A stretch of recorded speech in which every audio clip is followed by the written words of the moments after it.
পৃথিবীতে একজন মানুষই শুধু জানতেন যে তিনি পৃথিবীতে কতদিন বাঁচবেন, সেটা হচ্ছে সাইয়েদনা আদম আলাইহিস সালাম। ওনাকে বলে দেওয়া হয়েছিল তুমি পৃথিবীতে বাঁচবে 1000 বছর। সাইয়েদনা আদমের সামনে অনেকগুলো রূহ রাখা হলো। সাইয়েদনা আদম বললেন এরা কারা? আল্লাহ বললেন তোমার বংশধর। সাইয়েদনা আদম বললেন আল্লাহ ওই যে একটা রূহ দেখা যায় এটার নাম কি?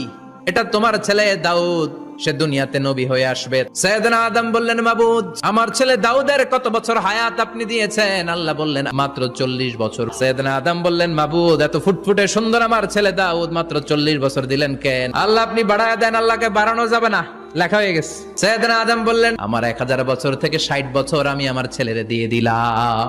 আর আদম আলাইহিস সালাম পেয়েছিলেন 1000 বছর, 60 কমে গেলে রইল কত? 940 বছর পৃথিবীতে থাকার পরে মালাকুল মাউত চলে এসেছে, এসে বলল জিইতু আন আকবাদা রূহাক, রূহ কবজ করতে আসছি। আদম আলাইহিস সালাম বললেন রূহ কবজ করতে আসছো মানে? আমি বাঁচবো তো 1000 বছর। মালাকুল মাউত বললেন না না, ওই যে আগের কথা স্মরণ করেন আপনি 60 বছর দিয়া দিয়েছিলেন। কয় না আমি দেই নাই।